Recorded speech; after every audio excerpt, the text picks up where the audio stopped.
నమస్తే. గత 2 రోజుల కిందట ఎల్బీ నగర్ వేదికగా యువ సంగ్రామ సదస్సు జరిగింది.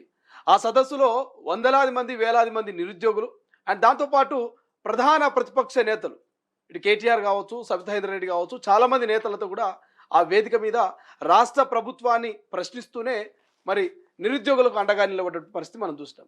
అయితే ఆ సభ మొత్తం ఒక ఎత్తు. ఆ సభలో ఒక అమ్మాయి మాట్లాడిన మాటలు, ఆమె తొలగొట్టిన విధానము, ఆమె ప్రశ్నించినటువంటి తీరు ఇక సోషల్ మీడియాలో వైరల్గా మారుతుంది. ఏకంగా రాష్ట్ర ముఖ్యమంత్రికే సవాల్ విసిరింది. తొడగొట్టి చెప్తున్నా అంటూ ఆమె డైలాగులంతా కూడా సోషల్ మీడియాలో వైరల్గా మారినాయి. రైట్, ఈ పాటికి మీ అందరికీ అర్థమై ఉండొచ్చు, ఉస్మానియా యూనివర్సిటీ బిడ్డ, ఒక ఆడబిడ్డ నిరుద్యోగి అస్మాకు సంబంధించిన వీడియోలు చాలా వైరల్గా మారినాయి. సో లక్షల్లో, మిలియన్స్లో వ్యూస్ పోతున్నటువంటి పరిస్థితి. సో రైట్, అస్మాతో మనం మాట్లాడే ప్రయత్నం చేద్దాం. ప్రస్తుతం తొలి వెలుగు స్టూడియోలో అస్మా ఉంది. సో వెల్కమ్ టు తొలి వెలుగు స్టూడియో అస్మా. సో మొదటగా ఎందుకు ఆ వేదిక దగ్గరికి వెళ్ళాల్సి వచ్చింది? ఎందుకు అంత ఆవేశంగా, అంత ఆవేదనతో మాట్లాడాల్సి వచ్చింది?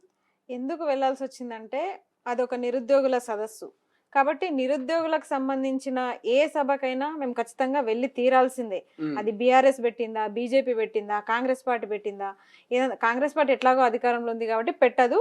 కానీ బీజేపీ, బీఆర్ఎస్ అలాగే ఇతర ఎవరు ఏ పార్టీ వాళ్ళైనా పెట్టినప్పుడు ఖచ్చితంగా మేము నిరుద్యోగుల కోసం, ఉద్యోగాల కోసం కొట్లాడే క్రమంలో ఖచ్చితంగా వెళ్లాల్సి వస్తుంది. అట్లానే అందులో భాగంగానే వెళ్ళినాము. ఇంకొకటి ఏంటంటే మెయిన్ అక్కడ టాపిక్ ఏంటంటే అదే సరూర్ నగర్ స్టేడియంలో ప్రియాంక గాంధీ యూత్ డిక్లరేషన్ అని చెప్పేసి మాకు 3 సంవత్సరాల క్రితం ప్రకటించారు. ఆ 3 సంవత్సరాల క్రితము అదే స్టేడియంలో ప్రకటించినందుకు ఇప్పుడు బీఆర్ఎస్ అక్కడ కౌంటర్ గా ప్రోగ్రామ్ పెట్టిరు. అది పార్టీ పెట్టిన సభ అయినప్పటికీ మా నిరుద్యోగుల వాయిస్ అక్కడ వినిపించాలి కాబట్టి వాళ్ళ తరపున కొట్లాడే క్రమంలో ముందు వరుసలో మేము ఉన్నాం కాబట్టి ఖచ్చితంగా అందరం వెళ్ళినాము. అందులో భాగంగానే నిరుద్యోగుల గురించి, ఉద్యోగాల గురించి, 2 లక్షల ఉద్యోగాల గురించి మాట్లాడినాం. ఒకసారి అస్మా మాట్లాడినటువంటి వీడియో బయట చూద్దాం. సో మొదటగా వీడియో బయట చూడండి. ఉన్న స్కూల్లో మంచిగా పెట్టరా నాయన అంటే ఇంటర్నేషనల్ స్కూల్స్ పెడతా, జర్మన్ భాష నేర్చుకోండి. నీకు ఫస్ట్ ఇంగ్లీష్ వస్తుందా? నువ్వు ఫస్ట్ ఇంగ్లీష్ నేర్చుకో, నువ్వు ఫస్ట్ మాతృభాషలు నేర్చుకో, హిందీ నేర్చుకో, ఇంగ్లీష్ నేర్చుకో, చక్కగా తెలుగు నేర్చుకో. వందే మాతరం కూడా అనలేని రేవంత్ రెడ్డి. రైట్. సో ముఖ్యమంత్రికి ఇంగ్లీష్ వస్తుందా అంటూ ఆస్మా ఒక ప్రశ్న అడిగింది. సో ముఖ్యమంత్రికి ఇంగ్లీష్ రాకుండానే విదేశాలకు పోతున్నారా, పెట్టుబడులు తీసుకొస్తున్నారా, రాష్ట్రాన్ని ఆయన ఇంత ప్రశాంతంగా పరిపాలిస్తున్నారు అనేది కాంగ్రెస్ నేతల నుంచి వస్తున్న ప్రశ్న. ఏం చెప్తారు? నేనేం చెప్తా అంటే, మీకు ఇంగ్లీష్ వస్తుందా, ఏ పాట వస్తుందో తెలుసు మాకు, తెలుగు ఏ పాట వస్తుందో తెలుసు మాకు, అలాగే హిందీ ఏ పాట వస్తుందో కూడా తెలుసు మాకు. కొత్తగా ఈ జర్మన్ నేర్చుకోండి, జర్మన్ భాష నేర్చుకోండి, జపాన్ భాష నేర్చుకోండి. ఈ భాషలు మేము ఎందుకు నేర్చుకోవాలి? మేము ఇక్కడ పుట్టింది తెలంగాణ గడ్డ మీద పుట్టింది, తెలుగు భాష, అలాగే సబ్జెక్టు పరంగా ఇంగ్లీష్ కానీ, అలాగే మాతృభాషలు, అలాగే హిందీ భాష, అలాగే బతకడానికి హిందీ భాష. ప్రపంచ దేశాలు వ్యాప్తి చెందినప్పుడు అక్కడ ప్రయాణించినప్పుడు బతకడానికి హిందీ, ఈ ఇంగ్లీష్ భాషలు నేర్చుకొని మేము మార్కులు తెచ్చుకొని అందులో అంతోకింతో పరిజ్ఞానం పొందినాం. అది కాకుండా కొత్తగా జర్మన్ భాష నేర్చుకోవాలి అని అంటే ఎందుకు నేర్చుకోవాలి జర్మన్ భాష? ఫస్ట్ ఆఫ్ ఆల్ అసలు ఎవరన్నా ఇంగ్లీష్ నేర్చుకోండి మంచిగా, హిందీ నేర్చుకోండి, తెలుగు మంచిగా నేర్చుకోండి అని చెప్తారు. కానీ జర్మన్ భాష ఎక్కడి నుంచి వచ్చింది? ఫస్ట్ జర్మన్ భాష నేర్చుకోవాలంటే ఇప్పుడు మళ్ళీ స్పెషల్ గా నేను జర్మన్ కోర్సు చదవాలా? ఇప్పుడు నేను ఇన్ని రోజులు ఒక పండిట్ టీచర్ ట్రైనింగ్ గా తెలుగు నేర్చుకున్నా, తెలుగు పండిట్ ట్రైనింగ్ చేసిన. ఇప్పుడు జర్మన్ ట్రైనింగ్ నేర్చుకోవాలా నేను? మళ్ళీ ఆ కోర్సు చదవాలా? ఒకవేళ ఆ కోర్సు చదివి ఇప్పుడు డిఎస్సిలో ఏమైనా జర్మన్ కోర్సుకు సంబంధించిన సబ్జెక్టుకు సంబంధించిన కోర్సుకు సంబంధించిన టీచర్ పోస్టులు ఏమైనా వేస్తున్నారా? మరి ఎందుకు ఆ కోర్సు నేను ఎందుకు నేర్చుకోవాలి? అదే క్వశ్చన్. అక్కడ ఆ వేదిక మీద నుంచి మీరు మాట్లాడుతుంటే వేదిక కింద వందలాది మంది నిరుద్యోగులు ఉన్నారు, చాలా మంది లైవ్ చూస్తా ఉన్నారు. వాళ్ళందరి ముందే ఒక ముఖ్యమంత్రిని మీరు ఇంగ్లీష్ నేర్చుకోండి అని అస్మా కామెంట్ చేసింది. అదే రీతిలో మీకు కౌంటర్లు వస్తా ఉన్నాయి. ముందు అస్మాకి ఇంగ్లీష్ వస్తుందా, అస్మాకు హిందీ వస్తుందా, ముందు మీరు నేర్చుకొని ముఖ్యమంత్రిని ప్రశ్నించండి, ముఖ్యమంత్రికి కౌంటర్ ఇవ్వండి అని ఒక క్వశ్చన్ మార్క్స్ చూస్తా ఉన్నాయి. దీనికి ఏం చెప్తారు? మాకు రాందే మేము మీకు చెప్తలేము. ఇంకొకటి, మాకు రాకపోతే ఈ రోజు కాకపోయినా రేపు నేర్చుకుంటాం. దానికి కౌంటర్ గా. ఇప్పుడు కాకపోతే రేపైనా నేర్చుకుంటాం. నిరంతర విద్యార్థులం మేము. మీరు అట్లా కాదు, ముఖ్యమంత్రిగా 5 సంవత్సరాలు ఉంటారు మీరు, విద్యాశాఖ మంత్రిగా 5 సంవత్సరాలు ఉంటారు మీరు. మీరు చాలా చోటులు పర్యటన చేయాల్సి ఉంటది, చాలా దగ్గర ప్రెజెంటేషన్స్ కూడా ఇవ్వాల్సి వస్తుంది, చాలా దగ్గర మీరు మీ వాయిస్ ని వినిపించాల్సిన సభలు కొన్ని ఉంటాయి. అక్కడ తెలంగాణ పరువు పోతుంది. ఫస్ట్ ఆఫ్ ఆల్ ఇవన్నీ భాషలు నేర్చుకోకుండా మీరు పరిజ్ఞానం లేకుండా మాట్లాడితే, ఇప్పటికే మేము చాలా విన్నాము, హైదరాబాద్ చుట్టూ సముద్రము, వందే మారతము, ఇవన్నీ చాలా విన్నాం. మేము విన్నాం కాబట్టే అది మాకు తెలుసు. ఈ దిల్సుఖ్ నగర్ లో ఎయిర్పోర్ట్ ఉంది, విమానాలు ఎగురుతాయి, ఇవన్నీ చూసినాం కాబట్టి ఆ పరిజ్ఞానాన్ని బేస్ చేసుకొని నేను ఆ మాట అనాల్సి వచ్చింది. ఇంకొకటి, జర్మన్ భాష నేర్చుకోవాల్సిన అవసరం అయితే ఇక్కడ మనకు లేదు అని చెప్పేసి నేను అనుకుంటున్నా. రైట్, ఇంకొక వీడియో కూడా చూద్దాం. చాలా వీడియోస్ వైరల్ అవుతా ఉన్నాయి అస్మాకు సంబంధించిన వీడియోస్. సో ఇంకొక వీడియో కూడా మనం చూసేటువంటి ప్రయత్నం చేద్దాం. సో ఒక ముఖ్యమంత్రికి సంబంధించి ఆ ముఖ్యమంత్రిని సో ఇక్కడ తొడగొట్టి మాట్లాడినటువంటి మాట. రేవంత్ రెడ్డి తొడగొట్టి చెప్తున్నా, నువ్వే కాదు తొడగొట్టేది మగపిల్లలే కాదు ఆడపిల్లలు కూడా తొడగొట్టి సవాల్ చెప్తాం. రేవంత్ రెడ్డి గారు, మిమ్మల్ని ఇడిచిపెట్టే ప్రసక్తి లేదు. పాలమూరు బిడ్డ అన్నావు కదా, నీ విద్యాశాఖ మంత్రి నువ్వు పెట్టుకున్నావు కాబట్టి నేను ఇట్లా అడుగుతున్నాం. వేరేదైతే నేను అడగకపోదు. నువ్వు సీఎంగా ప్రధానమంత్రిగా నాకు సంబంధం లేదు. ఒక నిమిషం, నువ్వు సీఎంగా ప్రధానమంత్రిగా నాకు సంబంధం లేదు, కానీ విద్యాశాఖ మంత్రి తీసుకొని తప్పు చేసినావు నువ్వు. విద్యాశాఖ మంత్రి, ఇగో ఈ మేడం ఉంది, సబితమ్మ ఉంది, విద్యాశాఖ మంత్రి ఉంది. నీ అడ్డమైన జీవాలు వచ్చినాయా? ఎన్ని జీవాలు తెచ్చినావు రా చెత్తమ్మకమోడ? చెప్పు, ఎన్ని జీవాలు తెచ్చినావు? జీవో నంబర్ 4 అంట. నన్ను మంచిగా లెక్చరర్ కానీరా అంటే నన్ను తీసుకొచ్చి కొట్లాటలో పడేసిర్రు. నేను ప్రశాంతంగా టీచర్ అయ్యేదాన్ని, కానీ నన్ను తీసుకొచ్చి కొట్లాటలో పడేసిరుగా. భరించండి, నన్ను భరించాలి మీరు. ఎందుకంటే నేను చెప్తున్నా కదా, మీరు కూడా విద్యాశాఖ మంత్రి కదా, అప్పుడు మేడం ఉన్నప్పుడు కొత్త జీవాలు పుట్టుకొచ్చినాయా అనుకుందాం. నువ్వేం చేస్తున్నావు? జీవాలు తేవడంలో పోటీ పడుతున్నావా? రైట్, తొడగొట్టి చెప్తున్నా, ఒక ఆడపిల్లగా తొడగొట్టి చెప్తున్నా, మగపిల్లలే కాదు ఒక ఆడపిల్లలు కూడా తొడగొడతా, నేను తొడగొట్టి చెప్తా ఉన్నా.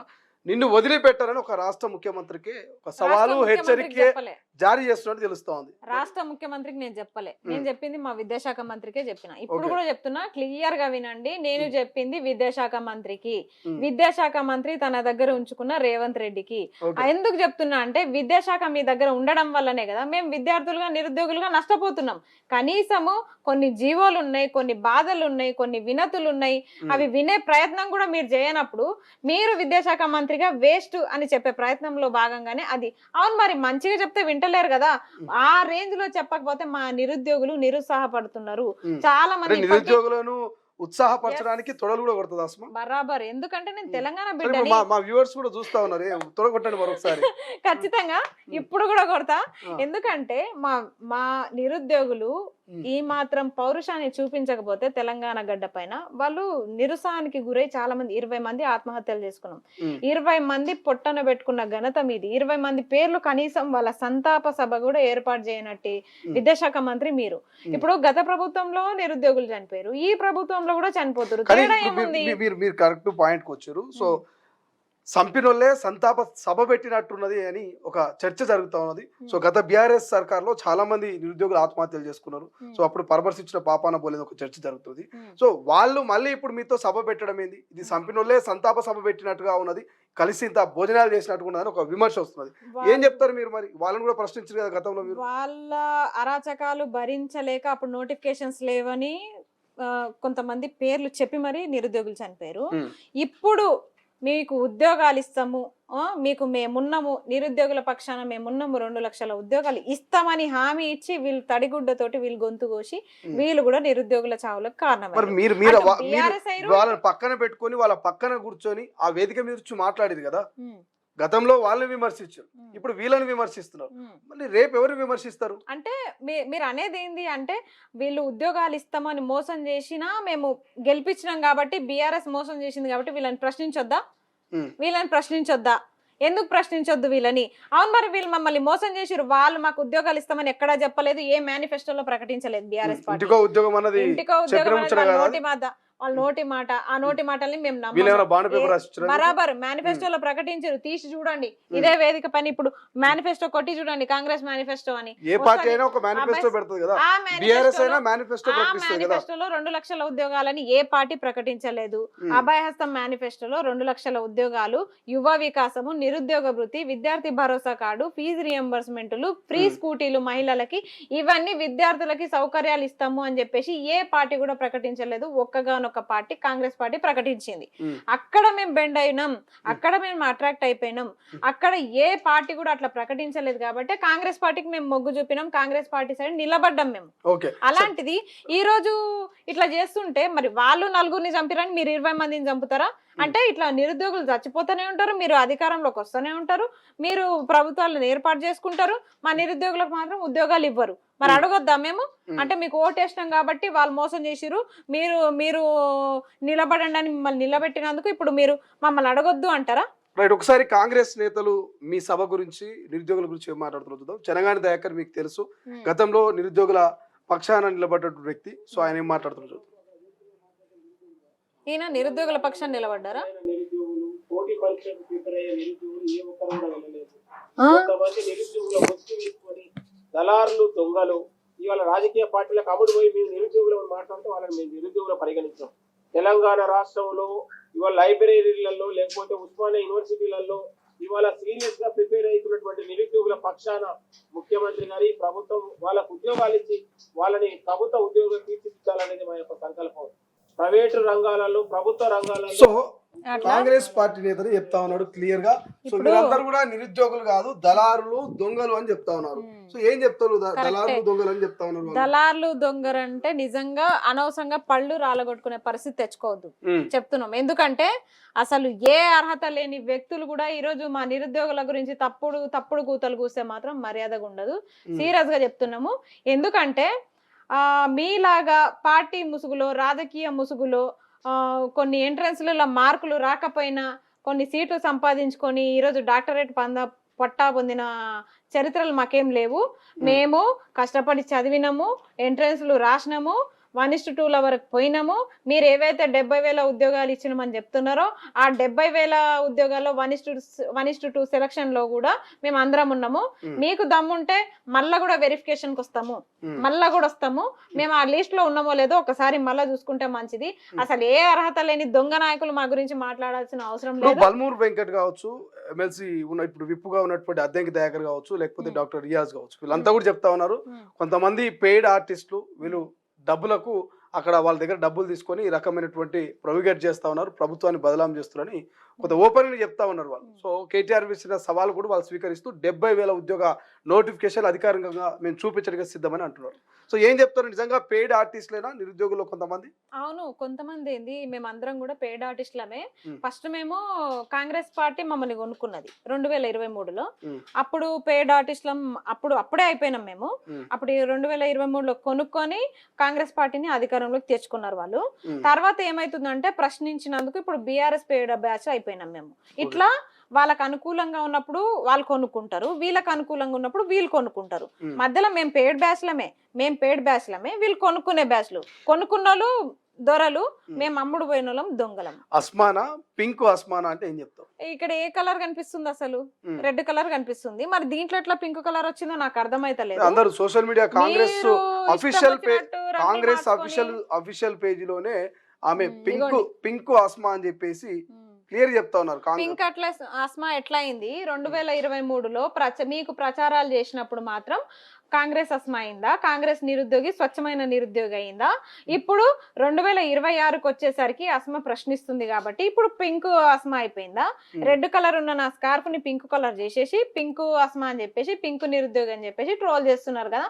మీరు ఎంత చేస్తారో చేసుకోండి. అప్పుడు మీకు అమ్ముడు పోయినామో ఇప్పుడు వీళ్ళకి అమ్ముడు పోయినామో మీ మనసులకు తెలుసు కదా. మీరు అప్పుడు ఎంత కొన్నారు కాంగ్రెస్ పార్టీ నాయకులు, ఇప్పుడు బీఆర్ఎస్ నాయకులు కూడా గంతకే కొన్నారు మమ్మల్ని. ఇప్పుడు ఆ వేదిక మీద చూస్తే ఇక్కడ మాజీ మంత్రి సబితా ఇంద్రారెడ్డి గారు మిమ్మల్ని కంట్రోల్ చేసే ప్రయత్నం చేస్తా ఉన్నారు. మీపై చేయి వేస్తూ మీకు ఒక ఇండికేషన్ ఇస్తా ఉన్నారు. అంటే ఇక్కడ చూడండి, వద్దు ఆపేసి అని చెప్తున్నటువంటి పరిస్థితి. అయినప్పటికీ కూడా అస్మా తన స్పీచ్ ను ఆపట్లేదు, కంటిన్యూ చేస్తా ఉంది. దాదాపు 10-12 నిమిషాలు ఆ వేదికను మరి యూజ్ చేసుకున్నట్టు తెలుస్తోంది. మీరు ఒక కేవలం వ్యక్తిగతంగా అక్కడ ఎలివేట్ అవ్వడానికి మీడియాలో ఒక రకంగా పబ్లిసిటీ కోసమే అస్మా ఆ వేదిక మీద ఆ రకంగా మాట్లాడింది అనేది ఒక చర్చ. ఇందులో ఎంతవరకు వాస్తవం ఉంది? ఇప్పుడు నేను జర్మన్ భాష గురించి మాట్లాడింది నిజమే, ఉమ్, మీరు ఇంట్రిని దాగి సావండి అన్న మాటకి కౌంటర్ ఇచ్చింది నిజమే, అది స్వయంగా రేవంత్ రెడ్డి గారు మాట్లాడిన మాటలకే నేను కౌంటర్ ఇచ్చిన. ఉమ్, ఇక్కడ స్పెషల్ గా నేను ఎవిలేట్ అవ్వడం ఏం లేదు. ఇంకొకటి, ఇంతకు ముందు అస్మా ఎవరికి తెలియదు, కొత్తగా ఒక వేదిక దొరికింది, ఈ వేదిక పైన మాట్లాడితేనే అస్మా బాగా అందరికి తెలుస్తుంది అనుకుంటే అది పొరపాటు కదా. ఉమ్, ఈ 2 తెలుగు రాష్ట్రాలకు నేను తెలిసినప్పుడు కొత్తగా నిన్న సభతో నాకు ఒరిగిందేముంది? ఎంతసేపటికి 2 లక్షల ఉద్యోగాలు వీళ్ళు ఇవ్వలేదు అన్న కాన్సెప్టే నాకు ఉంది. నిజంగా మీరు అన్నట్టు సబితమ్మ ఆపే ప్రయత్నం చేస్తున్నా, టైం అంటే వాళ్ళ కోర్టు టైం ఇచ్చిన టైం అయిపోతుంది కాబట్టి ఆగు ఆగు అన్న నాకున్న ఆవేదన చెప్పడమే నాకు అక్కడ మెయిన్ టార్గెట్. ఎందుకంటే నాకు తెలుసు 5,000 పోస్టులతోటి నోటిఫికేషన్, పోలీస్ నోటిఫికేషన్ వచ్చినప్పుడు ఎంతమంది నిరుద్యోగులు నేను సూసైడ్ చేసుకుంటా, నేను చచ్చిపోతా అని మెసేజ్లు నాకు చేసిరో నాకు తెలుసు, వాళ్ళ ఆవేదన నాకు తెలుసు. ఇంకొకటి మెగా డిఎస్సి ఇస్తామని చెప్పేసి ఇవ్వలేదు కాబట్టి 3,000 పోస్టులతోటి వస్తుంది, 23,000 స్కూళ్ళు మూత పడుతున్నాయి అన్నప్పుడు డిఎస్సి అభ్యర్థులు ఎంత బాధపడ్డారో నాకు తెలుసు, నాతో సహా. అలాంటిది డిగ్రీ లెక్చరర్ స్థాయి నోటిఫికేషన్ గెస్టెడ్ పోస్టుల కోసం మేము ఎదురు చూస్తుంటే దాంట్లో కూడా ఒక కొత్త జీవో నంబర్ 4ని తీసుకొచ్చి ఒక అసిస్టెంట్ ప్రొఫెసర్లను ఎంత ఇబ్బంది పెడుతారో మాకు తెలుసు. 14 సంవత్సరాల నుంచి లేని నోటిఫికేషన్ ని ఒక జీవో అడ్డు పెట్టి మీరు వాళ్ళని ఎంత ఆవేదనకు గురి చేస్తారో మాకు తెలుసు. ఇట్లా అడుగడుగున గ్రూప్స్ అభ్యర్థులని, పోలీస్ అభ్యర్థులని, డిఎస్సి అభ్యర్థులని, జీపీఓ అభ్యర్థులని, ఒక్క అభ్యర్థినని కాదు ఇంతమందిని మీరు ఎంత బాధ పెడుతారో, 20 మంది నిరుద్యోగులు ఎందుకు ఆత్మహత్యలు చేసుకున్నారో ఇదంతా మేము చూస్తున్నాం కదా. చూస్తున్నప్పుడు అందరి స్టైల్, అందరి టాకింగ్ స్టైల్ ఒకటేలాగా ఉండదు, ఒక్కొక్కరు ఒక్కోలాగా మాట్లాడతారు. అందులో నాది కొంచెం అగ్రెసివ్ గా ఉండొచ్చు, కానీ దాంట్లో ఎంతసేపటికి నా ఆవేదనని గుర్తించాలి. నా ఆవేదనని గుర్తించకుండా అక్కడ కనిపించే రంగులను మీరు చూస్తున్నారంటే మీరు ఏం చేస్తున్నారో మీకే తెలవాలి. ఓకే, సో అంటే ఇప్పుడు ఈ వేదిక మీదుగా మీరు ఏం చెప్పదలుచుకుంటే రాష్ట్ర ప్రభుత్వాన్ని అక్కడ నుంచి ప్రశ్నించారు, బట్ చాలా ట్రోల్స్ అవుతున్నాయి. ఆ ట్రోల్స్ కు ఏం సమాధానం చెప్తారు? నిజంగా బీఆర్ఎస్ కార్యకర్తనే అస్మా అనేటువంటి ఒక చర్చ జరుగుతూ ఉంది. సో ఏం చెప్తారు? నిజంగా బీఆర్ఎస్ కార్యకర్తనా లేకపోతే ఏ పార్టీకి అస్మాకు సంబంధం లేదా? ఏ పార్టీకి నాకు సంబంధం లేదు. ఇంకొకటి ఏంటంటే బీఆర్ఎస్ అస్మా అని చెప్పేసి మీరు అంటున్నారు కదా. ఫస్ట్ ఆఫ్ ఆల్ 2023 ప్రొఫైల్ తీయండి. ప్రొఫైల్ తీసి అప్పుడు అస్మా ఎవరి కోసం కష్టపడ్డది, అప్పటిదాకా అసలు ఏ కండువా కప్పుకొని ప్రచారాలు చేసింది అనేది ఒకసారి ఆ ఎన్నికల టైంలో చూస్తే మీకు ఒక క్లారిటీ ఉంటుంది. అది చూడకుండా ఇప్పుడు ప్రశ్నిస్తుంది కదా అని చెప్పేసి మీరు బీఆర్ఎస్ రంగు వేసి, ఇంకో పింక్ కలర్ స్కార్ఫ్ వేసి, దొంగ నిరుద్యోగి అది దాన్ని మాట్లాడితే మాత్రం అవన్నీ నాకు నేను పట్టించుకోదలుచుకోలేదు. ఫస్ట్ ఆఫ్ ఆల్ నేనైతే పట్టించుకోదలుచుకోలేదు. మీ విమర్శలకి నేను తగ్గి నేను ఇట్లే ఉండిపోతే నేను చాలా బాధపడతా. కాబట్టి నేనైతే ఆ విమర్శలకి కుంగిపోను, నాకు అవసరం కూడా లేదు. మీకు అంత ఖాళీ టైం ఉందేమో, కానీ నాకు ఖాళీ టైం లేదు. మా నిరుద్యోగుల కోసం ఇంకా చాలా కష్టపడేది ఉంది. మేము నిరుద్యోగుల కోసం ఇంకా ఏమైనా ఫైట్స్ ఉంటే ముందడుగు వేస్తాం తప్ప ఈ విమర్శలకైతే మేము కొంగిపోం. రైట్, ఒకసారి తెలంగాణ కాంగ్రెస్ సంబంధించి మనకు ఫేస్బుక్ అఫీషియల్ పేజ్లో ఒక కనిపిస్తుంది ఇక్కడ మనకు చిన్న మెసేజ్. ఈమె పింక్ అస్మా, ఇన్ని రోజులు నిరుద్యోగ ముసుగులో ఫేక్ ధర్నాలు చేసిన పింకు అండ్ సరూనగర్ సంగ్రామ వేదికగా బయటపడ్డ అస్మా అసలు రంగు అని చెప్పేసి ఇక్కడ ఒక ఫోటో కనిపిస్తుంది. ఒకసారి జూమ్ చేసి పెడతాం. రైట్, ఈమె పింక్ అస్మా. సో ఈ ఫోటోలు చూసినప్పుడు ఏమనిపిస్తుంది? ఇటువంటి ఫోటోలు చూసినప్పుడు, ఇటువంటి ట్రోల్ చూసినప్పుడు ఏమనిపిస్తుంది? అదంతా కామన్. ఎందుకంటే ప్రశ్నిస్తున్నాం కాబట్టి ఏదో ఒక పార్టీ రంగు పులమాలే. అక్కడ బీఆర్ఎస్ సభ పెట్టిరు కాబట్టి బీఆర్ఎస్ రంగు పులుముతున్నారు. ఇన్ని రోజులు అవకాశం దొరకలే. ఎందుకంటే నేను కూడా ఎక్కడ కూడా ఏ బీఆర్ఎస్ సభకు కూడా నేను అటెండ్ అవ్వలే. ఫస్ట్ టైం సరూర్ నగర్ లో అది యూత్ డిక్లరేషన్ అక్కడ ప్రకటించారు కాబట్టి, అక్కడ పెట్టిరు సభ కాబట్టి నేను కూడా అక్కడికి వెళ్లాల్సి వచ్చింది అందరితో పాటు. అస్మాకు ఎవరైనా స్క్రిప్ట్ ఇచ్చిరా? ఇట్లా మాట్లాడాలి ఆ వేదిక మీద, ముఖ్యమంత్రిని ఇట్లా విమర్శించాలని ఎవరైనా స్క్రిప్ట్ ఇచ్చిరా? ఇంతకుముందు స్క్రిప్ట్లు ఇస్తేనే నేను మాట్లాడినా. అసలు ఇన్ని రోజులు ఎక్కడ పడితే సడన్ గా మైక్ తీసుకొచ్చి పెట్టినా నేను స్పందించిన. అలాంటిది కొత్తగా ఇప్పుడు ఎవరైనా స్క్రిప్ట్ ఇవ్వడం ఏంది? నాకంటూ ఒక సొంత ఆలోచనలు లేవా? నాకు అర్థం కాదు. ముఖ్యమంత్రిని తిట్టడానికి అస్మా తీసుకున్న ప్యాకేజ్ ఎంత? అబ్బా, ప్యాకేజ్ అసలు ప్యాకేజ్ ఏముందన్న? అసలు ప్యాకేజ్ లేదు, ఏం లేదు, అంత అబద్ధాలు. ఒకవేళ ప్యాకేజ్ తీసుకున్నట్టుంటే నిరూపించండి. చూస్తుంటావా జనరల్ గా కామెంట్స్ గానీ, వస్తున్నటువంటి ట్రోల్స్ గానీ, ఫోటోస్ చూస్తుంటావా జనరల్ గా? చూస్తుంటా. ఏమనిపిస్తుంది అందులో? చూసినా ఫస్ట్ అయితే బాధ అనిపించింది. అరే ఏంది ప్రశ్నించినందుకు నన్ను ఆ పార్టీలోకి వేసేసారు. ఫస్ట్ ఆఫ్ ఆల్ నేను పోయి ఆ బీఆర్ఎస్ పార్టీ కండువా కప్పుకోలేదు, Hmm. అసలు ఎక్కడ కూడా నేను ఏ సభలకు కూడా అటెండ్ అవ్వలేదు. అలాంటిది నన్ను తీసుకుపోయి ఈరోజు బీఆర్ఎస్ మనిషి అని చెప్పేసి వీళ్ళే ట్రోల్ చేస్తున్నారు. మరి వీళ్ళు నిజంగా నన్ను దగ్గరుండి బీఆర్ఎస్ పార్టీలో చేర్పిస్తారా నాకు తెలియదు. ఈ మీడియాలో, సోషల్ మీడియాలో, ఈ వేదికల మీద మాట్లాడే కొంతమంది నిరుద్యోగ ముసుగు వేసుకున్నటువంటి ఎవరైతే నిరుద్యోగులు ఉన్నారో వీళ్ళకి ఎప్పుడు కూడా ఉద్యోగాలు రావు. వీళ్ళు సీరియస్ గా ప్రిపేర్ అవ్వరు. కేవలం మీడియాలో వీళ్ళు హైలైట్ అవ్వడం కోసము, పార్టీలలో వీళ్ళు లీడర్గా మారడం కోసమే వీళ్ళ ఆతృత అనేది ఒక చర్చ. సో నిజంగా అస్మా ఇట్లనే ప్రయత్నిస్తుందా ఒక లీడర్గా, లేకపోతే మీడియాలో పబ్లిసిటీ రావడం కోసం, లేకపోతే సీరియస్ గా కష్టపడే నిరుద్యోగి? టైం కి నోటిఫికేషన్స్ ఇస్తే తెలుస్తుంది ఎవరు నిరుద్యోగి ఎవరు కూర్చొని. ఏ ఒక్కరికి, దాదాపు ఒక 5-10 మంది ఉన్నారు, ఇందులో ఏ ఒక్కరికి ఉద్యోగం రాదు.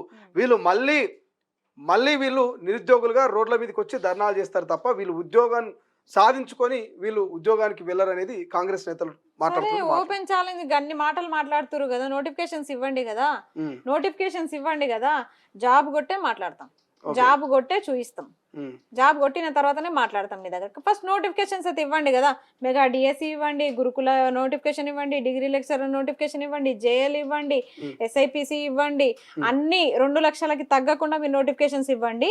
ఆ తర్వాత ఎవరు కొట్టుకుంటారో, ఎవరు నిరుద్యోగ, ఎవరు డమ్మి నిరుద్యోగం మీకు బయటపడుతుంది. నేను కూడా చెప్తున్నా, నేను కూడా ఒప్పుకుంటున్నా. అసలు రంగు బయటపడాలంటే మీరు ఫస్ట్ అసలైన నోటిఫికేషన్స్, సిసలైన నోటిఫికేషన్స్, 2 లక్షల ఉద్యోగాల నోటిఫికేషన్స్ ఇవ్వండి. ఇచ్చిన తర్వాత మాట్లాడండి ఆ మాటలు. ఇవ్వకుండా మీరు దొంగ నిరుద్యోగులు మేమెందుకు దొంగలు? మీరు దొంగలండి, మమ్మల్ని ఎందుకు అంటున్నారు? దొంగ హామీలు ఇచ్చి సిగ్గు లేకుండా ఈరోజు మాట తప్పి ఈరోజు మీరు మాట్లాడుతున్నారు, మమ్మల్ని దొంగలని చెప్తున్నారు కదా. ఫస్ట్ ఆఫ్ ఆల్ వీళ్ళంతా గ్రూప్స్, డిఎస్సి, గురుకుల, జేఎల్, డిఎల్ అన్నిట్లో కూడా 1:2 పోయిన సెలెక్ట్ అయిన అభ్యర్థులే. అందరి దగ్గర కూడా వెరిఫికేషన్ సర్టిఫికేట్స్ ఉంటాయి. ఎవ్వరు కూడా అంత ఫేక్ నిరుద్యోగులు కాదు. అలాంటిది మీరు దొంగ నాయకులు ఈరోజు దొంగ హామీలు ఇచ్చి ఈరోజు మమ్మల్ని అంటే మాత్రం ఊకుండే ప్రసక్తి లేదు. బయట నిరుద్యోగులు కనిపిస్తే అక్కడ వచ్చిన వాళ్ళంతా పేడ్ బ్యాచ్ అయినా, వేల మంది వచ్చారు మన నిరుద్యోగులు, వాళ్ళంతా పేడ్ బ్యాచ్ అయినా, ప్లకార్డ్స్ పట్టుకున్న వాళ్ళంతా పేడ్ బ్యాచ్ అయినా. ఏం మాట్లాడుతారు వీళ్ళు అసలు? అందుకే మేము చెప్తున్నాం కదా, అదే సరూర్ నగర్ లో ఇదే యూత్ డిక్లరేషన్ పైన చర్చ జరిపే దమ్ముందా కాంగ్రెస్ వాళ్ళకి? ఉందా చెప్పండి, మేము వస్తాం అక్కడ, ఆ సభకు కూడా వస్తాం. మరి మీరు 70,000 ఉద్యోగాలు ఇచ్చినట్టు మీరు నిరూపించండి. ఇంకా 130,000 ఉద్యోగాలు ఎప్పుడు ఇస్తారో అది కూడా చెప్పండి. ఇంకా ఈ జీవోల సంగతి ఏందో తేల్చండి. కనీసం ఈ పని అన్నా చేయండి. ఇన్ని రోజులు మాతో చర్చలు జరపలేదు కదా, సరూర్ నగర్ వేదికగా అదే యూత్ డిక్లరేషన్ ప్రకటించిన ప్లేస్ లోనే, అదే స్టేడియంలోనే మీరు కూడా ఒక సభ పెట్టండి. ఇన్ని ఉద్యోగాలు ఇచ్చినామని చెప్పండి. చర్చకి మేము సిద్ధం, మీరు సిద్ధమా? ఓకే, సో ఏం చెప్తారు ప్రభుత్వానికి తొలి వెలుగు వేదికగా ఫైనల్ గా ఏం చెప్పదలుచుకోరు? అంటే నెక్స్ట్ మీ టార్గెట్ ఏంటి? ఇప్పుడు సభలు పెట్టిరు, సమావేశాలు పెట్టిరు, ధర్నాలు అయిపోయినాయి. సో నెక్స్ట్ టార్గెట్ ఏంటి? ఏం చేద్దాం అనుకుంటున్నారు? ముఖ్య ఎజెండా అయితే విద్యాశాఖ మంత్రి పైనే ఉంటది. విద్యాశాఖ మంత్రి ఆయన పదవి రేవంత్ రెడ్డి దగ్గరనే ఉంది కాబట్టి విద్యాశాఖ మంత్రి దగ్గరికే మేము ముట్టడికి వెళ్తామా, కాళ్ళ బేరానికి పోతామా అని చెప్పేసి ఆలోచించుకుంటాం. కాళ్ళ బేరానికి పోయే ప్రసక్తి అయితే లేదు. దండం పెట్టినాము, వేడుకున్నాము, ఇంకా చాలా ఓపిక పట్టినాం 2.5 సంవత్సరాలు. అయినా సరే వినకుండా, కనికరించకుండా, ఒక్క నోటిఫికేషన్ కూడా ఇవ్వకుండా phase 1 phase 2 అని చెప్పేసి టైం పాస్ చేస్తున్నారు కదా. ఇక్కడ అయితే సహించేది లేదు. ఇప్పుడు మొన్న బీఆర్ఎస్ పార్టీ పెట్టింది కాబట్టి బీఆర్ఎస్ మనుషుల్ని చేసేసారు. నెక్స్ట్ బీజేపీ కూడా పెడుతుంది, బీజేపీ మొత్తం కూడా అదే మొత్తం ఎక్కడ వేరే కలర్ లేదు కదా. ఈ మైక్ కూడా పింక్ కలరేనా? ఇన్ని రోజులు నిరుద్యోగ ముసుగులో ఫేక్ ధర్నాలు చేసిన pink paid artist Saroor Nagar సంగ్రామ వేదికగా బయటపడ్డ అస్మా అసలు రంగు. ఇక్కడ నోట్ల గట్టలు కనిపిస్తున్నాయి. అవును, ఎన్నిచ్చిరు గానీ అదేమంటారు, ఇది అసలు ఈ చున్నీ అన్నట్టు అది పింక్ కలర్ లోకి చేంజ్ చేసిర్రు. అంటే నేనేమంటున్నా అంటే ఈమె పింక్ అస్మా అంటే ఒక్క బీఆర్ఎస్ సభకి పోయినందుకు నేను పింక్ మనిషిని అయిపోయినా కదా. ఇంతకుముందు ఎక్కడైనా ఏ సభలైనా కనిపించినా బీఆర్ఎస్ సభలో? ఎక్కడ కూడా కనిపించలే. అంటే మొన్న నిరుద్యోగుల కోసం జరిగిన సభ కాబట్టే నేను అక్కడికి వెళ్ళినా. బరాబర్ ఎవరు పెట్టినా, నిరుద్యోగుల సభలు ఎవరు పెట్టినా సరే నేను వెళ్తా, ఖచ్చితంగా వెళ్తా. మీరు ఇట్లాంటి పోస్టర్, నెక్స్ట్ కాషాయం రంగుతో కూడా పోస్టర్ వస్తుంది, దాని మీద కూడా మనం వీడియో చేస్తాం ఖచ్చితంగా. పెట్టుకోండి, ఎన్ని పెట్టుకుంటారో పెట్టుకోండి. అస్మా వెనకాల ఎవరున్నారు ఇంత ధైర్యంగా ఒక రాష్ట్ర ముఖ్యమంత్రిని, ఒక రాష్ట్ర ప్రభుత్వాన్ని ప్రశ్నిస్తున్నది, నిరుద్యోగుల పక్షాన కొట్లాడుతున్నది? అసలు ఎవరున్నారు బ్యాక్గ్రౌండ్? ఎవరు నడిపిస్తున్నారా, లేకపోతే ఎవరున్నారా గాడ్ ఫాదర్? ఎవ్వరు లేరు. నా ధైర్యమే నన్ను నడిపిస్తుంది. ఎవ్వరు లేరు. నేను నష్టపోయినా కాబట్టి ఆ నొప్పి నన్ను నడిపిస్తుంది. చాలా నొప్పుల నుంచి, ఈ వెరిఫికేషన్ నోటిఫికేషన్లకు పోయి ఉద్యోగాల కోసం ఎదురు చూసి కోట్ల చుట్టూ తిరిగి ర్యాపిడోలకు తిరిగి ఒక పూట తిని ఇంకొక పూట తినక ఆ నిరాహార దీక్షలు చేసి ఆరోగ్యం పాడైపోయి లో బీపీలు అయ్యి ఎక్కడంటే అక్కడ కళ్ళు తిరిగి పడిపోయి అదంతా అయింది నాకు మీకు కాదు కదా. ఆ బాధ నాకు తెలుసు. ఒక చదువుకున్నప్పుడు నేను ఎంత బాధపడ్డా నాకు తెలుసు. ఆ బాధలన్నిటిలో నుంచే ఒక ఉద్యమం మొదలైంది. అదే నేను కంటిన్యూ చేస్తున్నా. ఇందులో మాత్రం నేనైతే తగ్గే ప్రసక్తి అయితే లేదు. ఎక్కడ మీ ఫ్యామిలీ మెంబర్స్ కూడా ఏం చెప్పట్లేదా? ఎందుకమ్మా ఇవంతా ఒక ఆడపిల్ల వేదికల మీద మాట్లాడడం, ఎందుకు అనవసరంగా కేసులు ఇవంతా అని చెప్పి ఎక్కడ మిమ్మల్ని కంట్రోల్ చేసే ప్రయత్నం చేయట్లేదా? ఇప్పుడు ఫ్యామిలీ లేదు కాబట్టే నేను ఇంకొకటి ఏంటంటే ఇంకా కొంచెం డేర్గా స్టెప్ వేస్తున్నా. ఫ్యామిలీ ఎవరు లేరు, చెల్లె ఒకతే ఉంటది కాబట్టి ఇప్పుడు మా చెల్లె కూడా ప్రిపరేషన్ లోనే ఉంది. ఇద్దరం కూడా ఒక జాబ్స్ కోసమే మేము హైదరాబాద్కి వచ్చినాం. అప్పో సొప్పో చేసి ఊర్లో అప్పు ఉందన్న మాకు. ఆ అప్పు మేము తీర్చాలంటే ఇప్పటికైతే 3,50,000 అయిందన్న. రూమ్ రెంట్లు అన్ని కట్టుకొని 3,50,000 అయింది ఇప్పటికి. అది మాకు తెలుసు. వడ్డీకి ఇంకా కలుపుకుంటే ఎంత అవుతుందో తెలియదు. ఇంకో 3 లక్షలు అయ్యే అవకాశం కూడా ఉంది. 3 సంవత్సరాల నుంచి ఇక్కడనే ఉంటున్నాము. అంత ప్రిపరేషన్ లో మేముంటే తీరా చూస్తే నోటిఫికేషన్స్ లేవు. వచ్చిన నోటిఫికేషన్స్ మళ్ళా హారిజెంటల్ అని చెప్పేసి మళ్ళా మీరు పోస్టులు ఇట్లా తారుమారు చేయడం, పీజీటీ ఫస్ట్ చేయడము, డిఎల్ తర్వాత ఇవ్వడం, ఇవన్నీ చేయడం వల్ల నాలాంటి అభ్యర్థులు ఎంతో మంది నష్టపోయారు. అది మా గురుకుల అభ్యర్థులకు కానీ డిఎస్సి అభ్యర్థులకు చాలా మందికి తెలుసు. అయితే ఈ నష్టము పరిహారం ఎన్ని సంవత్సరాలు అంటే 3 సంవత్సరాలు అయింది. ఈ నష్టానికి మేము భరిస్తున్న శిక్ష 3 సంవత్సరాలు. 3 సంవత్సరాలలో మాకు ఒక అప్పు అయింది, 3,50,000 అప్పు, దానికి వడ్డీ, మళ్ళీ తీర చూస్తే నాకు లో బీపీ, మళ్ళీ నిరాహార దీక్షలు, ధర్నాలు, ర్యాపిడోలు, అన్నీ ఒక పూట తిండి. ఇప్పుడు పొద్దున తిన్నా అంటే మళ్ళీ ఇప్పటిదాకా తినలేదు. అలాంటి పరిస్థితుల్లో మేము ఉంటే మీరు మా మీద నిందలేస్తున్నారు. ఎవరు? ఏ కేటీఆర్ మమ్మల్ని ఆదుకుంటుండు, ఏ బీజేపీ వాళ్ళు మమ్మల్ని ఆదుకుంటున్నారు, ఏ బీఆర్ఎస్ వాళ్ళు మమ్మల్ని ఆదుకుంటున్నారు చెప్పండి. మేము ఎంతసేపటికి ఉద్యోగాల కోసమే కొట్లాడుతున్నాము. అది దాంట్లో మీరు మా ఆవేదనను గుర్తించకుండా ఈ రోజు ఇష్టం వచ్చినట్టు మాట్లాడుతున్నారే. ఈ చెనగాని దయాకర్ అన్న కూడా తప్పన్నా, మీరు చాలా తప్పుగా మాట్లాడుతున్నారు. కొన్ని సందర్భాల్లో చాలా క్లిష్ట పరిస్థితుల్లో నేను కాల్ చేసి కొన్ని ఫీజులు మీతోనే కూడా తీసుకున్న రోజులు ఉన్నాయి. మీరు కూడా కొన్ని ఫీజులు కట్టిన రోజులు ఉన్నాయి. ఎట్లా మర్చిపోతారన్నా మీరు ఆ విషయము? ఇదే బల్మూరు వెంకటన్న కొంతమంది నిరుపేద పిల్లలకి కోచింగ్ ఫీజులు మాట్లాడి తగ్గించిన రోజులు కూడా ఉన్నాయి. అలాంటిది ఎట్లా మర్చిపోతారన్నా? ఈ రోజు పేడ్ బ్యాచ్లు అని చెప్తున్నారు కదా, ఏం పేడ్ చేసుకొని ఏం సుఖపడుతున్నాం చెప్పండి? అవే ర్యాపిడోలకు తిరుగుతున్నాము. ఇంత ఇమేజ్ ఉన్న ర్యాపిడోల మీద బైక్ల మీద పోతుంటే అందరు చూసి గుర్తుపడుతున్నారు, వీళ్ళే కదా కొట్లాడేది అని. సెక్యూర్ లేకుండా పోతుంది. ఎవరు మీ కార్యకర్తలు ఎవరు కొడతారో తెలియదు, ఎవరు దాడి చేస్తారో తెలియదు. అయినా సరే అట్లే తిరుగుతున్నాము. ఇంత ఇబ్బందులు మేము పడుతుంటే పేడ్ బ్యాచ్ అంటున్నారు. ఎట్లా పేడ్ బ్యాచ్ అయినా? మీలాగా ఏసీ కార్లలో తిరుగుతున్నామా? ఏసీ గదులలో ఉంటున్నామా? విల్లాలో ఉంటున్నామా? ఏం సుఖపడుతున్నాం మేము? అదే నిరుద్యోగంలో అవే ఉద్యోగాలు అడుక్కుంటూ రోడ్ల మీదే తిరుగుతున్నాము. మరి సుఖంగా చదువుకోవాలంటే ఏ ఆశతోటి చదువుకోవాలో చెప్పండి. ఏ జీవన్ రద్దు చేసిరని మీరు అధికారంలోకి వచ్చిన తర్వాత? పోనీ ఒక్క జీవన్ అన్న రద్దు చేసిరా? ఒక ఏజ్ రిలాక్సేషన్ జీవోన్ అయినా పెంచిరా? ఇవన్నీ కనీసం చిన్న మార్పులు కూడా మీరు విద్యా వ్యవస్థలో చేయకుండా ఈ రోజు చదువుకోండి, మీకు లాస్ట్ మూమెంట్ లో మేము దిగిపోయేటప్పుడు ఉద్యోగాలు ఇస్తామంటే బీఆర్ఎస్ చేసిన తప్ప ఇప్పుడు కాంగ్రెస్ చేస్తుంది కదా. వాళ్ళు చేసిన తప్పే వీళ్ళు రిపీట్ చేస్తున్నారు. ఇంకేముంది? ఒక సంవత్సరం అయితే ఎన్నికలే. ఇంకా ఇక్కడ కొత్తగా మాకు ఒరిగింది ఏముంది? 2 లక్షల ఉద్యోగాల పేరిట మిమ్మల్ని తెచ్చుకున్నందుకు మీరు మాకు చేసింది ఏముంది? రైట్. ఓకే. సో ఇది మొత్తం మీద thank you Asma, thanks for joining in తొలి వెలుగు. ఇది మొత్తం మీద నిరుద్యోగ ఏదైతే యువ సంగ్రామ సదస్సును ఏర్పాటు చేస్తారో ఆ సదస్సులో తన ఆవేదనను, తన ఆక్రోశాన్ని పూర్తిగా నేను బయటపెట్టే ప్రయత్నం చేసిన. ఇదంతా కూడా అనుభవంతో వచ్చినటువంటి మాటలే తప్ప నాకెవరో డబ్బులు ఇచ్చో నాతో మాట్లాడించినటువంటి మాటలు కావంటూ స్పష్టంగా అస్మా తన ఆ వేదిక మీద మాట్లాడినటువంటి మాటలకు ఒక క్లారిటీ ఇచ్చే ప్రయత్నం చేసింది. బట్ చూద్దాం, రాష్ట్ర ప్రభుత్వం ఇచ్చిన హామీలు నెరవేర్చాలని అడుగుతున్నాం. ఎక్కడ కూడా మేము వేరే డిమాండ్లు, వేరే గొంతమ్మ కోరికలు కోరట్లేదు. మీరు మేనిఫెస్టోలో పెట్టినటువంటివి మాత్రమే నెరవేర్చండి అని మేము డిమాండ్ చేస్తున్నామంటూ అస్మా చెప్తా ఉంది. బట్ చూద్దాం, ఇదైతే ఒక వార్లా నడుస్తూ ఉంది. ఓవైపు ప్రధాన ప్రతిపక్షము నిరుద్యోగులకు అండగా, అధికార కాంగ్రెస్ పార్టీ మాత్రం వీళ్ళంతా పెయిడ్ ఆర్టిస్టులు, వీళ్ళంతా బీఆర్ఎస్కు సంబంధించినటువంటి కార్యకర్తలుగా వ్యవహరిస్తున్నారంటూ నిరుద్యోగుల పట్ల వాళ్ళు వ్యవహరిస్తున్నటువంటి తీరు. ఇద్దరి మధ్య ఒక వార్ అయితే నడుస్తున్నది. మరి ఎక్కడ పులి స్టాప్ పడుతుంది? ఇచ్చిన హామీని వీళ్ళు నిలబెట్టుకుంటారా లేదా? మరి వీళ్ళు ఇచ్చిన హామీని నిలబెట్టుకునేంత వరకు వీళ్ళు ఫైట్ చేస్తారా? ఏం జరుగుతుంది అనేది భవిష్యత్తులో చూడాలి.